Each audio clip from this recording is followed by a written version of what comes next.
grande goleiro da história do Flamengo, comparável ao nosso amigo, o seu amigo, Raul Plasman. Raul, grande Raul. Raul, cara, que emoção estar com você de novo, muito obrigado. Bem-vindo aí ao Barbaridade, você que ainda não é inscrito, se inscreve no canal, já deixa um joia, né? Porque se não deixar o joia, lá, lógico. se não deixar o joia, você não vai saber se o Jorge Jesus vai ficar, vai renovar. Você já sabe? Não, imagino que você saiba. Não. Você vai contar aqui. Exclusivo! Jorge Jesus! Vamos ver. Então deixa o like aí, se inscreve no canal e vamos pra nossa conversa aqui com o goleiro campeão. Florida Cup. Florida Cup, Carioca, Brasileiro, Libertadores e tem mais por aí. Vamos ver. Diegão, muito obrigado novamente por nos receber aqui depois desse papo maravilhoso com o Rei Krau. Canal do Rei, agora é Canal do Rei. Cara, eu quero começar diferente aqui, porque a gente sabe que, obviamente, agora tem um adversário muito difícil, que é o Al Hilal, né? Mas todo mundo espera, né, com alguma dificuldade, porque os caras são bons, mas não vai ser fácil. Mas tudo dando certo, Flamengo e Liverpool na final. Vai ser no mesmo dia, né, da final do Mundial no passado, em 81, né? Bom, vai ser em dezembro e vai ser contra o mesmo adversário. Mas eu não sei se isso já foi passado para vocês de alguma maneira, que na época, quer dizer, o Liverpool hoje é muito difícil, é uma seleção do mundo, né? Hoje é o atual campeão da Champions, líder da Premier. Pois é. Lá em 81, eles eram, acho que, 5 vezes seguidas campeões da Champions, ou alguma coisa assim, que era uma coisa absurda. Era um time que varria a Europa na época. Ou seja, se você for comparar o Liverpool de hoje com o Liverpool daquela época, claro, futebol diferente e tudo mais, mas enfim, em termos de, vamos dizer, de poderio, aquele lá era inclusive mais favorito do que o que é esse, que não é que ele seja muito favorito, mas aquele era super favorito. E o Flamengo ainda era um time que ainda estava provando quem era. Quer dizer, o Zico apareceu, se não me engano, em 74, mas assim, não tinha muito... Foi para a Copa, ia para a Copa de 78, acho que acabou não indo. E aí, depois que veio a Copa de 82, todo mundo, né, descobriu quem era Zico, quem era Júnior e tal, não sei o quê. Mas até então era um time que só tinha ganho um brasileiro. O Liverpool já era um gigante na Europa. Você sabia disso? Alguém passou isso para você? A história, assim, eu conheço, né, algumas partes, assim, né, não me aprofundei muito na história, né, e até algumas informações eu não sabia que naquela época o Liverpool era 5 vezes campeão seguido. Não sei se era seguido, mas enfim, era muito... era tipo um rei da Europa ali no momento. Eu não sabia, mas, pô, legal, isso foi bom saber, porque a gente sabe que o futebol... Favoritismo não quer dizer nada, né? Nada. Ainda mais em um jogo, né? Em um jogo só, então a gente já teve também outros exemplos, né? De times também considerados favoritos. Até nosso, inclusive. Até nosso, então... Mas é bacana saber disso. E na época, os caras chegaram com uma soberba, né? De realmente não conhecer nada, era muito mais difícil, inclusive na época, porque hoje você tem internet, tem tudo. Na época você só tinha televisão, que não passava nada do Brasil para lá, nada. E aí... Eles ficaram impressionados quando viram os jogadores do Flamengo para entrar ali, fazer aquele aquecimento, fazer um reconhecimento antes do jogo, fazendo a batucada. Zico, Júnior, os caras olharam assim, cara, vão jogar contra a gente. Todo poderoso Liverpool. Antes do jogo, na beira do campo, os jogadores fizeram uma batucada. Era o início da festa, 1 hora antes do jogo. E estão fazendo samba. E no final foi 3-0, cara. Isso aí é história, né, cara? Será que o Van Dijk vai rir também? E cara, assim, hoje, hoje, por eu ter jogado na Europa, eu tenho conhecimento, né, do que representa um Mundial para eles. E entendo também perfeitamente, né, o que... O Alisson também deu uma entrevista esses tempos atrás, falando que eles não estão pensando ainda num jogo. Lógico que eles não estão pensando, como nós também não estamos pensando. Claro. É mais externo do que, né, todo mundo quer essa grande final, para lembrar a final de 81. Mas o Liverpool tem jogos importantes agora na Premier. A Boxing Day, né? O mês de dezembro e janeiro são os meses mais puxados para eles lá na Premier. Acho que tem alguma Copa pelo meio ali também. Então eles têm que jogar. Enfim, e eu entendo porque não é que eles não dão importância.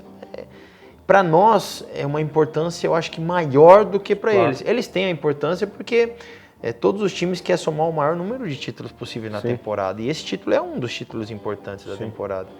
Mas entendo perfeitamente de falar, pô, a gente não conhece. Quando chegar, se tiver esse jogo, com certeza eles vão ver o nosso time, Pô, é um time que está junto há 5 anos, eles têm um estilo próprio de jogar, tem os jogadores mais badalados da Europa. Pô, não tem o que falar do time do Liverpool. Eu acho que eles estão certos de pensar dessa maneira.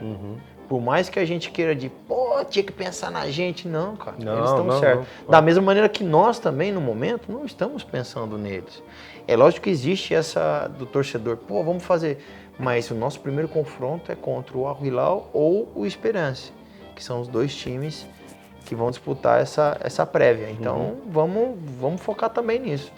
E o Al Hilal estava dizendo que é um time muito complicado, tem grandes nomes, né? Tem o João Vinco, tem o próprio Cuejá, que conhece muito bem o nosso time. O Cuejá pegou um momento que ainda não era não era ainda dessa maneira que a gente joga. O Cuejá conhece, a gente conhece ele conhece a gente, mas a forma como a gente joga é uma forma já que é diferente para ele, né?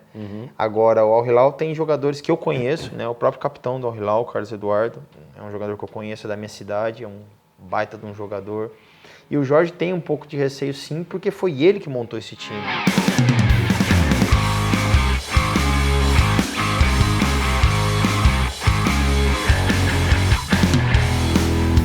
Ele que contratou as peças que ele queria. E o título que eles ganharam da Champions Asiática é o time que o Jorge montou. Então ele tem esse respeito e ele dá essa importância, se tiver o Al Hilal, se for o Al Hilal, claro, dá importância para esse time, né? Então, eu acho que tá certo, tem que pensar desse jeito mesmo. Porque o Mundial já quase deu uma zebra, né? Pô, o próprio River, ano passado, perdeu pro time e não fez a final contra o Real Madrid. Exatamente, o Inter. Exatamente. O goleiro ficou... Mas é isso que acontece, quando você... Não é desmerecer, mas não dá essa tal importância. Atenção, né? Pode acontecer isso. Eu sei. E eu sei que vocês estão se preparando jogo a jogo e primeiramente o Al Hilal. Ou o Esperance, né? Esperança. Ao jogo da final da Libertadores, eu quero te mostrar um trecho que está inédito ainda, do Globoplay. Pessoal do Globoplay aí, muito obrigado. Eles mandaram um trecho aqui. Eu queria que você olhasse essa cena, porque você falou que eu sei bem como é isso. Você não lembra exatamente do que aconteceu, mas você vai vendo as fotos, o vídeo, você vai lembrando de tudo que aconteceu. Queria que você visse esse vídeo, que eles separaram especialmente pra gente, e comentasse. Porque esse vídeo depois a gente vai botar lá, junto com o teu comentário no vídeo, vai ficar legal. Dá uma olhada aqui. Protege do lado esquerdo, tentou a bola longa. Gabriel dominou com categoria. A sua mão tem Gabriel, Enzo Pérez. Que partida espetacular do Enzo Pérez. Quando apita, Roberto Tobar, está encerrado o primeiro tempo. Meus sons que são inéditos, mas que vão ao documentário ainda que não foi ao ar. A parte do documentário que não foi ao ar. Vê um drone aí. Deve ser o pessoal da Al Hilal aí.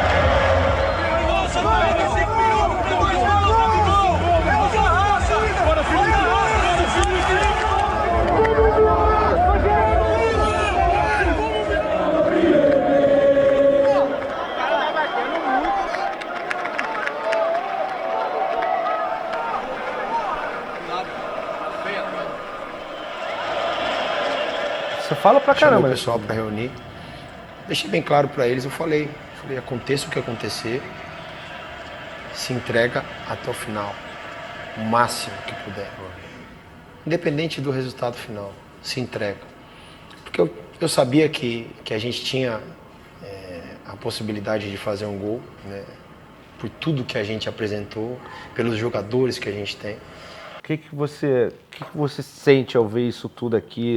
Você lembra disso aqui? Lembro. Os torcedores ali na saída? Essa parte ainda dava para lembrar, essa parte. O momento de loucura foi no final. E o que você falou ali naquele meio ali, quando voltou do jogo, do intervalo? Porque você é sempre um dos que mais fala, porque sempre tem essa roda dentro de campo, né? Todo mundo fala um pouco. A gente já tinha falado no vestiário, né? Mas quando entra ali no campo, às vezes uma palavrinha ou outra pode fazer diferença, né? Claro, pô. E como eu falei no vídeo, foi exatamente isso. Eu falei que aconteça o que acontecer para deixar tudo dentro de campo, porque era 45 minutos para entrar para a história, né? Uma oportunidade única e não ter arrependimento, né?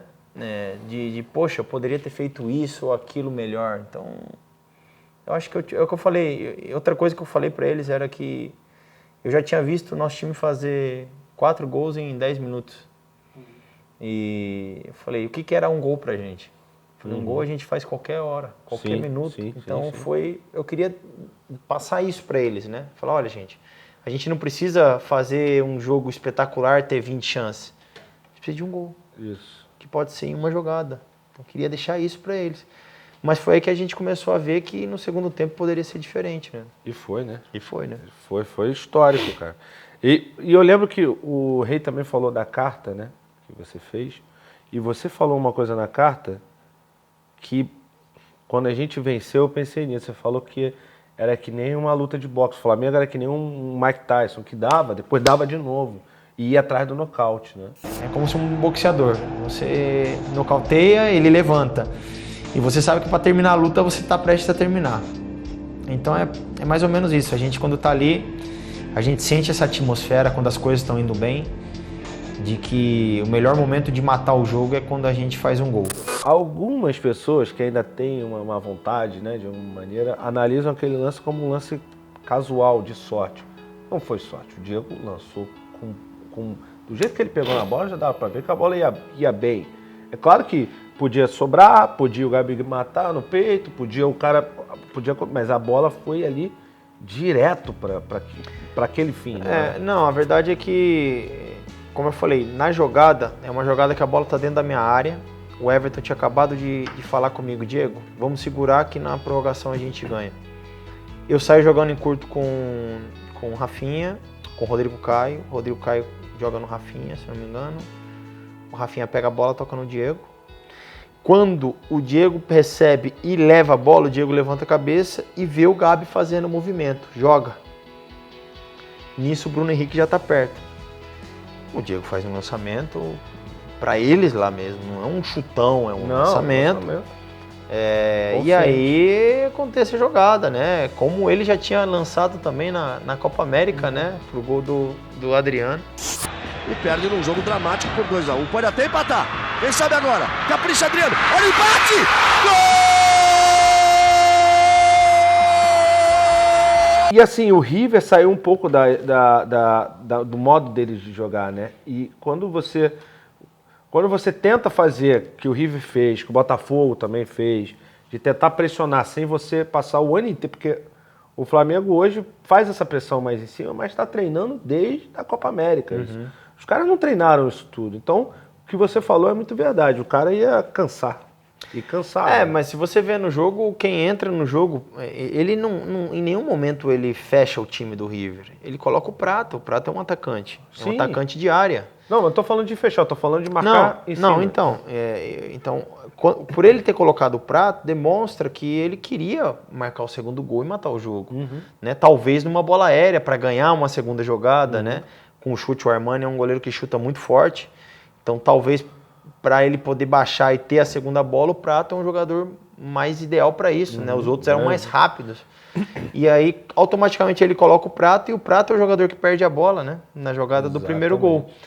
E pega o time todo do River, pegam 6 jogadores do River no campo de ataque, perto da área. Sim. E a gente, lógico, vai, o Bruno Henrique, o Diego dá o primeiro carrinho, depois o Arrasca dá o carrinho, rouba a bola, leva, toca no Bruno Henrique e o Bruno Henrique faz aquela jogada espetacular, mas pega o River todo desorganizado, entendeu? Então foi assim, no momento que o River achou que ia matar o jogo, foi quando ele foi surpreendido. Eu recebi mensagem até do Iker Casillas, cara. É mesmo? Recebi mensagem dele, pra você ver a importância desse jogo e ele comentando que foi um dos jogos que fez ele lembrar a final da Champions, que foi o Manchester e o Bayern, que o Manchester virou no finalzinho também.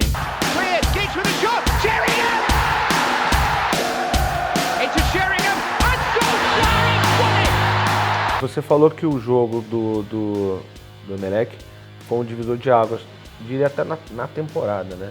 Quer dizer, é engraçado você falar isso, né? Mas as 2 derrotas que o Flamengo mais sentiu, né, durante os campeonatos foram o Bahia e o Emelec foram os divisores de água, né? Foi. E ali o do Bahia, vocês perceberam o que estava errado, o que não podia ser feito, também houve um desgaste, né?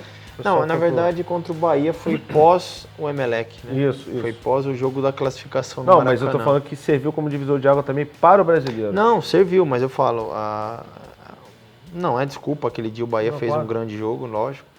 Mas a gente vinha de um estado emocional destruído, porque a gente foi para os pênaltis, ganhamos sofrido. Eu lembro muito bem que até mesmo o ambiente não era um ambiente assim favorável para jogar. E a gente jogou praticamente com quase todo o time. Eu acho que faltou 1 ou 2 jogadores. Sim. Mas não podia jogar mais 180 minutos. Aquele não era o nosso dia, porque a gente estava num desgaste emocional. Sim. Então foi também um divisor de águas, porque a gente viu, né, depois do Bahia teve outros jogos que a gente começou a ver que a gente tinha que forçar a máquina, né? Tinha que mesmo com cansaço, com tudo em cima, se a gente não apertasse, a gente não conseguiria chegar nas 2 competições com chance de título. Eu queria saber o papel do Marcos Braz na tua permanência. Porque o Marquinhos é um cara incrível, é um cara que, assim, eu trabalhei com ele em 2009, quando eu estava no Flamengo, e acompanhei bastante, porque eu ficava muito tempo com o futebol, praticamente o Yuri, que o Yuri faz com vocês. Sim. A diferença é que eu não ficava no Ninho, porque também não existia a estrutura que tem hoje. Mas eu era tipo o Yuri naquela época. E eu acompanhei muito. E o Marquinhos é um cara que o jogador, fala a língua do jogador, mas o jogador, mesmo sem ter sido jogador, mas o jogador confia nele, né? Confia no que ele vai falar e o que ele fala que vai fazer, ele faz. Queria saber para você qual foi a importância do Marcos Braz, até do Espino e tal. O Marcos é uma peça fundamental nesse projeto. Além de ser um dos responsáveis diretamente pela minha permanência, né, que foi ele e o Abel, no caso, eu acho que faltava uma pessoa como ele no Flamengo, né, para direcionar. Ele é um cara que cumpre a palavra dele, né? É um cara que vai de frente, é um cara que fala a língua do boleiro, sim, com os jogadores. E eu acho que por isso que ele tem todo esse sucesso, né? Em 2009 ele ganhou o Brasileiro, agora ele ganhou o Brasileiro, a Libertadores. Então é um cara assim que eu acho que o clube precisa de pessoas assim como ele, Sim.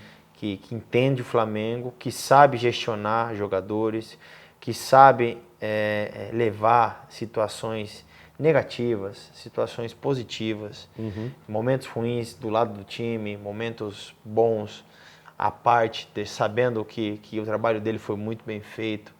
Então é um cara que tem todo o meu respeito, né? É um cara que eu confio muito e é um cara que com certeza fez muito bem para o Flamengo.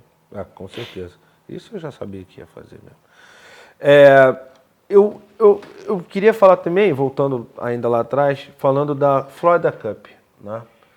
Porque foi um torneio até, assim, de certa forma menosprezado por muita gente. É claro que você não vai adivinhar que ali no torneio vai sair um semifinalista da Europa League, um semifinalista da Champions e um campeão da Libertadores. Tudo ali num torneio ali. E o São Paulo que também fez um bom papel assim, em determinado momento no Campeonato Brasileiro. E ali também, você, se eu não me engano, você estreou em disputa de pênalti, né? Foi a sua primeira disputa de pênalti, né? Foi. Então, apesar de um certo menosprezo por parte da imprensa, da torcida, enfim, de algumas pessoas, foi um torneio importante ali na preparação, né? Você falou isso sobre te dar essa tarima, mas, cara, vocês pegaram a Ajax, pegaram a Eintracht, times fortes. Time, por exemplo, acho que é o Jovic, que era o atacante deles, tá no Real Madrid. O Ajax espalhou jogadores pela Europa. Eu acho que a Florida Cup foi muito importante, né? Foi muito importante porque, poxa, a gente fez um jogo com nenhuma semana de treinamento contra o Ajax, né? E o pessoal vai falar, pô, mas o Ajax não era o time titular, Tinha titulares, sim. Tinha. E foi um jogo em que a gente saiu perdendo. Inclusive o do Barcelona tava. Acho que foi um dos últimos jogos dele. O De Jong. Que depois foi pro Barcelona. Então, o Neres estava jogando. O Neres, exatamente. Então, assim, foi importante sim. Porque às vezes tem competições que não é só o troféu que é importante. Não, ali é um torneio de preparação, né? Só que para nós foi importante porque gerou otimismo, né? A confiança cresceu, o trabalho foi mais, né? Os jogadores ganharam confiança. Era um ano que estava começando depois de tantas coisas ruins que houve no ano anterior. E, cara, eu acho que foi um dos torneios importantes, sim, para essa confiança. Pode falar, não vale nada, o pessoal fala que não vale nada. Eu acho que Gente, a gente tem que começar a dar muito valor, porque as competições, assim, de verão, que a gente chama, né? No caso, verão nosso, o inverno deles lá, porque lá era frio. Mas fazem um esforço grande para levar os times, para a marca ser bem aceita, né? E você ir lá jogar contra times da Europa é importante para o crescimento não só do Flamengo, mas para o crescimento também dos jogadores. Você entendeu? Expandir marcas. Eventos, eu acho que né, foi muito criticado esse torneio, mas ele tem o seu valor moral, o seu valor também na parte de marketing, né? Então, como agora, esse ano, agora que vem, vão outros times, né? Fortes também. Mudaram um pouco. Mudaram um pouco. Mas assim, eu acho que foi muito importante para a confiança no decorrer da temporada, a gente começar sendo já campeão da Florida Cup. Contou com times europeus, né? E depois teve o Carioca também. É aquela história, né? Se não ganha a Florida Cup, se não ganha o Carioca, aí já vem todo mundo, né? Um vai levando o outro. Você vai levando, exatamente. Você vai levando, mas levando. Isso vai te dando confiança. Quem não entende vai falar, pô, não serve para nada. Serve para você ganhar moral e ter confiança para conquistar os outros títulos. Por mais que no Carioca você vai encontrar outros times e dificuldade, mas você já sabe que você tem condição de ganhar e a moral vai indo. Ganha Carioca, vem Brasileiro, vem Copa do Brasil, vem Libertadores, cara, é uma consequência. Mas da mesma maneira, a Copa do Brasil também dá uma balada, né? Na saída. Foi uma competição que não estava nos planos sair tão cedo, né? Partiu pra cobrança, com fé no pé, gol! Mas olhando por hoje, eu acho que ajudou e contribuiu para que a gente ganhasse o Brasileiro e a Libertadores. Com certeza. Porque se você continua numa Copa do Brasil, você teria mais jogos, mais desgaste. Vídeo Palmeiras. Provavelmente lesões. Sim. E isso poderia ser diferente. Então eu acho que uma coisa acabou ajudando e favorecendo nas outras competições. Isso aí. O Jorge Jesus é o melhor técnico que você já teve na sua carreira? Olha, eu colocaria ele como o melhor. Em termos táticos, assim, eu tive treinadores bons, né? Tive treinadores que me ensinaram muito, mas eu vejo o Jorge completo em todos os quesitos, defensivamente, ofensivamente, em termos de leitura de jogo. E termos de líder, né, também. Também. E técnico eu acho que na maior acepção. Em muitos jogos a gente ganhou no vestiário. Talvez a gente não estava fazendo um primeiro tempo tão bom, mas a gente ganhou no vestiário com ele conversando, e ele arrumando o time. Então, é um cara que tem uma leitura de jogo nos momentos mais nervosos, né? Às vezes ele estava mais sereno, e nos momentos mais tranquilos, ele estava mais nervoso. É verdade. E isso dá aquele contraste que acaba favorecendo. Tem alguma resenha muito engraçada que você não tenha contado dele ainda? Dele? O César contou pra gente do Arão. O Arão mandou ele pegar o repelente. Ele foi dar o repelente. Foi, é verdade. Mas me conta uma que ninguém sabe, ou que você saiba, ninguém contou. Dele? Tem muita, né? Poxa, dele assim? Dele? Do Jorge? Dele com vocês.